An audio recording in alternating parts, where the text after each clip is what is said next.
ব্রিটেনের the independent পত্রিকার মধ্যপ্রাচ্য বিষয়ক সংবাদদাতা রবার্ট ফিস্ক 2007 সালের জুলাই শিকাগো ও জন এফ কেনেডি বিশ্ববিদ্যালয়ের দুই অধ্যাপক স্টিফেন ওয়াল্ট এবং জন মেরিসিমের গবেষণা প্রবন্ধের উদ্ধৃতি দিয়ে বলেছিলেন, যুক্তরাষ্ট্রে ইহুদি তথা ইসরায়েলের বিপক্ষে কথা বলা অতি দুঃসাহসিক। শক্তিশালী ইহুদি লবির কারণে মার্কিন নীতি নেতিবাচকভাবে প্রবাহিত হচ্ছে এবং ইহুদি বিরোধী মনোভাব পাকাপোক্ত হচ্ছে খোদ যুক্তরাষ্ট্রের মাটিতেই। তিনি আরও বলেন, মার্কিন প্রধান প্রেস ও টেলিভিশন প্রতিষ্ঠানগুলোতে ইহুদি পেশাদার ব্যক্তিরা বেশ প্রভাবশালী হয়ে আছেন দীর্ঘদিন ধরে। সেখানে মিডিয়ায় ইসরায়েল বিরোধী তথ্য প্রদানে খুব কমই সাহসিকতা দেখায়। এই কথা কেউ অস্বীকার করে না যে বিশাল সংখ্যক ইসরায়েলি লবি প্রতিক্ষণ কাজ করে যাচ্ছে মার্কিন পররাষ্ট্রনীতিতে, বিশেষ করে মধ্যপ্রাচ্য নীতিকে তাদের মতো করে প্রবাহিত করতে। ফিস্ক আরও উল্লেখ করেন, সংঘবদ্ধ ইহুদি গোষ্ঠী মার্কিন প্রশাসনে ইসরায়েলের হয়ে কাজ করছে। এরকম একটি সংঘবদ্ধ গোষ্ঠী হলো AIPAC, the American Israel public affairs committee. Congress থেকে পেন্টাগন সবখানে তাদের প্রচারণা। তারা সেসব কংগ্রেসম্যানদের টার্গেট করে যারা অতি সহজে তাদের কথা দুর্বল হয়ে পড়বে বলে মনে হয়। এই লবির কারণে এখনও প্রান্তে ফিলিস্তিনিরা একেবারে অসহায়ের মতো। ইহুদি লবির প্রভাবের অন্যতম একটি উদাহরণ হলো হামাস সরকার। কোনোভাবেই এই সরকার সমর্থন পেল না মার্কিন যুক্তরাষ্ট্র থেকে। এই ইহুদিদের একমাত্র দখলি ভূখণ্ড ইসরায়েলের গোয়েন্দা সংস্থার নাম মোসাদ। সারা বিশ্বে এই গোয়েন্দা সংস্থার রয়েছে শক্তিশালী নেটওয়ার্ক, যার মূল লক্ষ্য হচ্ছে ফিলিস্তিনের মুক্তি আন্দোলন প্রতিহত করা ও মুসলিমদের স্বার্থ সংশ্লিষ্ট বিষয়ে প্রতিবন্ধকতা সৃষ্টি করা। গোয়েন্দা সংস্থাতে অসংখ্য গুপ্ত হত্যা ও নাশকতামূলক কর্মকাণ্ডে জড়িত। পশ্চিমে সাহায্য ও সহায়তা পুষ্ট ইসরায়েলের এই গোয়েন্দা সংস্থা পশ্চিমে গোয়েন্দা সংস্থাগুলোর জন্যই এখন চ্যালেঞ্জ।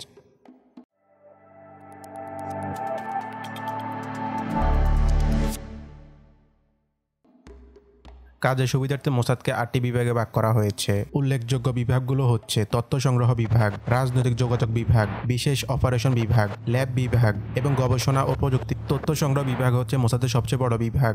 গুপ্তচর বৃত্তির সময় এর কর্মীরা বিভিন্ন রূপ নেয়। একই কাজে বহুরূপী আচরণ প্রায় লক্ষণীয়। এই বিভাগের কাজের প্রধান ক্ষেত্র হচ্ছে কূটনৈতিক ও বেসরকারি কর্মকর্তা। মোসাদের মাঠ পর্যায়ের গোয়েন্দাদের কারসাজ বলে। CIA এই পর্যায়ের গোয়েন্দাদের কেস অফিসার বলে।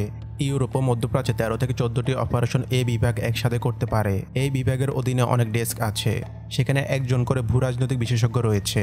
বিশ্বের বিভিন্ন স্থানে সক্রিয় স্টেশনগুলোর সাথে এই বিভাগ যোগাযোগ রক্ষা করে। মোসাদের রাজনৈতিক যোগাযোগ বিভাগের কর্মীরা দেশের রাজনৈতিক নেতা, অন্য দেশের গোয়েন্দা সংস্থা ও যেসব দেশের সাথে ইসরায়েলের কূটনৈতিক যোগাযোগ নেই সেসব দেশের সাথে যোগাযোগ রক্ষা করে। প্রয়োজনে অর্থ ও নারীসহ নানাবিধ সুবিধা দিয়ে তথ্য সংগ্রহ করে।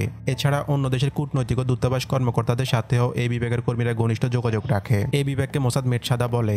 গুপ্ত হত্যা, আধা সামরিক অপারেশন, নাশকতামূলক কাজ, রাজনৈতিক কলহ তৈরি, মনস্তান্ত্রিক যুদ্ধ ব্যবস্থা তৈরি বা প্রোপাগান্ডা চালানো এই বিভাগের কাজ। মোসাদ গোয়েন্দা কর্মকাণ্ডের প্রতিদিনের তথ্য এবং সাপ্তাহিক ও মাসিক পর্যবেক্ষণ রিপোর্ট তৈরি করে। গোয়েন্দা তৎপরতা চালানোর সুবিধার্থে বিশ্বের বিভিন্ন দেশকে 15টি ভাগে বিভক্ত করা হয়। গোয়েন্দা তথ্য সংগ্রহ, ধারণা ও তথ্য প্রচার, গবেষণা কাজের জন্য ইসরায়েলি ইন্টেলিজেন্স কমিউনিটি গঠন করা হয়। ইসরায়েলের ভেতরে ও বাইরে কাজ করে এমন সব গোয়েন্দা সংস্থা নিয়ে এই কমিউনিটি গঠিত। এর বর্তমান প্রধান সদস্য হচ্ছে আমান, মোসাদ ও Shabak. Military intelligence, air intelligence directorate, naval intelligence department, intelligence corps এ 4টি আঞ্চলিক গোয়েন্দা সংস্থা আমানের অন্তর্ভুক্ত। মোসাদের কার্যক্রম হচ্ছে দেশের বাইরে। সাবাক প্রতিষ্ঠা করা হয়েছে ইসরায়েলের অভ্যন্তরে ও দখলকৃত ভূখণ্ডে গোয়েন্দা তৎপরতা চালানোর জন্য। এছাড়াও ইসরায়েলের পুলিশ বাহিনীর গোয়েন্দা বিভাগ ও পররাষ্ট্র মন্ত্রণালয়ের সেন্টার ফর পলিটিক্যাল রিসার্চ এই কমিউনিটির অন্তর্ভুক্ত। সোভিয়েত ব্লকে ইহুদি ধর্ম প্রচারের দায়িত্বে থাকা নেটিভ ও গোপন প্রযুক্তি উদ্ভাবন ও নিয়ন্ত্রণের জন্য গঠিত লেকেম এই কমিউনিটির অন্তর্ভুক্ত ছিল। নেটিভকে বর্তমানে প্রধানমন্ত্রীর কার্যালয়ের অধীনে অন্য বিভাগে হিসেবে নেওয়া হয়েছে, আর লেকেম বিভাগ বন্ধ করে দেওয়া হয়েছে। অবশ্য এর কার্যক্রম বিভিন্ন বিভাগের মধ্যে ভাগ করে দেওয়া হয়েছে। ইসরায়েলের নিরাপত্তা প্রশ্নে বিভিন্ন প্রচেষ্টা ও কর্মকাণ্ড মোসাদকে গোয়েন্দা ভিত্তিতে সর্বোচ্চ মান দিয়েছে।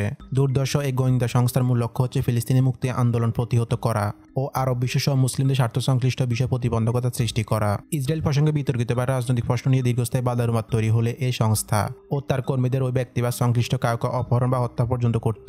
মোসাদ বরাবরের যে কোনো অপারেশন যুক্তরাষ্ট্রের CIA এর ছদ্মবেশে করত। অনেক দিন থেকে নাৎসি ওয়ারে অভিযুক্ত অ্যাডলফ ইচম্যানকে খুঁজছিল মোসাদ। 1960 সালে আর্জেন্টিনা তার খোঁজ পাওয়া যায়। ওই বছরের 11 মে মোসাদের এজেন্টদের একদল টিম তাকে গোপনে আটক করে ইসরায়েলে নিয়ে আসে। তার বিরুদ্ধে উত্তর ইউরোপে ক্যাম্প গঠন ও পারমাণবিক বোমা নিক্ষেপ করে ইহুদিদের হত্যার অভিযোগ আনা হয়। ইসরায়েলের আদালতে একটি সাজানো বিচারের মাধ্যমে তাকে ফাঁসিতে ঝুলিয়ে হত্যা করা হয়। একই অভিযোগে জোসেফ মেনজেলকে আটকের চেষ্টা ব্যর্থ হয়। 1965 সালে নাৎসি ওয়ারে অভিযুক্ত লাটভিয়ার বৈমানিক হারবার্ট কুকার্সকে উরুগুয়ে থেকে ফ্রান্স হয়ে ব্রাজিল যাওয়ার পথে মোসাদের এজেন্টরা হত্যা করে। 1976 সালের 21 সেপ্টেম্বর বিশিষ্ট অর্থনীতিবিদ ও কূটনৈতিক এবং চিলির সাবেক মন্ত্রী অরল্যান্ডো লেটেরালকে ওয়াশিংটন ডিসিতে গাড়ি বোমায় হত্যা করেছিল DIN এর এজেন্টরা। পরবর্তী সময়ে জানা যায় এটা ছিল মোসাদের একটি পরিকল্পিত হত্যাকাণ্ড। তার সাথে তার সহকারী রনি কার্পেনও খুন হন। রনি কার্পেন ছিলেন যুক্তরাষ্ট্রের নাগরিক। 1960 সালে ফ্রান্সের মিডেস 5 জেট বিমানের প্রযুক্তিগত দিকের বিভিন্ন দলিল চুরি করে নেয় মোসাদ। পরে ইসরায়েল ওই প্রযুক্তিকে আরও উন্নত যে কোনো আবহাওয়ায় উপযোগী করে J-79 নামের ইলেকট্রিক কার্বোজেট ইঞ্জিন তৈরি করে। ফ্রান্স শিপইয়ার্ডে 5টি মিসাইল বোর্ড দিতে ফ্রান্সের সাথে চুক্তি করে ইসরায়েল। কিন্তু 1969 সালে ফ্রান্সের বাণিজ্যিক নিষেধাজ্ঞার আগে ইচ্ছাকৃতভাবে মিসাইল বোর্ড সরবরাহ করেনি মোসাদ। 1968 সালের একটি ঘটনা, ইসরায়েলের একটি শিপে 200 টন ইউরেনিয়াম অক্সাইড সরবরাহ করতে একটি কার্গো বিমান যাত্রা শুরু করেছিল। জার্মানি কিছু বুঝে ওঠার আগে বিমানটি তাদের রাডারের বাইরে চলে যায়। পরে তুরস্কের একটি পোর্টের রাডারে এটি ধরা পড়লে ওই কার্গো বিমান থেকে বলা হয় পথ হারিয়ে তারা এদিকে চলে এসেছে ও তাদের জ্বালানি ফুরিয়ে গেছে। গালফ থেকে জ্বালানি নিয়ে তারা আবার ফিরে যাবে।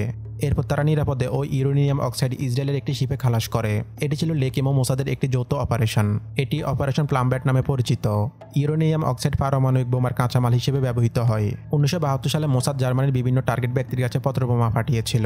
চিঠি খুললে বোমা ফুটবে ও সে মারা যাবে। অধিকাংশ চিঠি পাঠানো হয়েছে নাৎসি যুদ্ধে অভিযুক্ত এলোস ব্রানানের কাছে। অবশ্য মোসাদের এই প্রচেষ্টা জানাজানি হয়ে যায় এবং ব্যর্থ হয়। টার্গেট দেশ মিশরে ওলফ গ্যাং লজের নেতৃত্বে গোয়েন্দা মিশন পাঠায় মোসাদ 1957 সালে। 1965 সাল পর্যন্ত তিনি মিশরে গামাল আবেদেল নাসেরের সামরিক বাহিনী ও তার যুদ্ধ উপকরণ ও কৌশল জানতে গোয়েন্দা তৎপরতায় নেতৃত্ব দেন। 1964 সালে লজের চেয়ে বড় মিশন নিয়ে মিশরে গোয়েন্দা তৎপরতা শুরু করেন মোসাদের আরেক স্পাই ইলি কোহেন। তার সহযোগিতায় ছিল হাই প্রোফাইলের বেশ কয়েকজন স্পাই।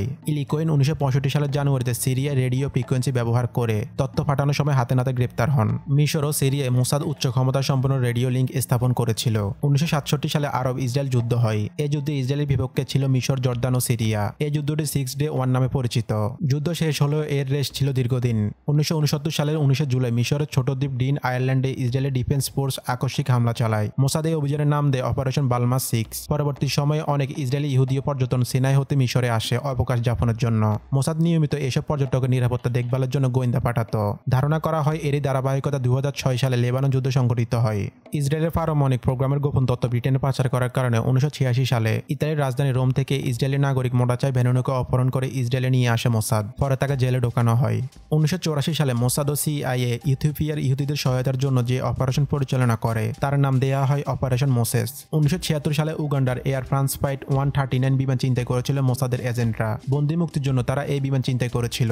এটি অপারেশন এটবি নামে পরিচিত। এমনই এক স্পাই এজেন্সি গোয়েন্দা সংস্থা ইসরায়েলের মোসাদ, যার নাম শুনলে ইন্টেলিজেন্স জগতের লোকজন নড়ে চড়ে বসেন। সাধারণ মানুষের চোখেও আগ্রহ ঝিলিক ফুটে ওঠে।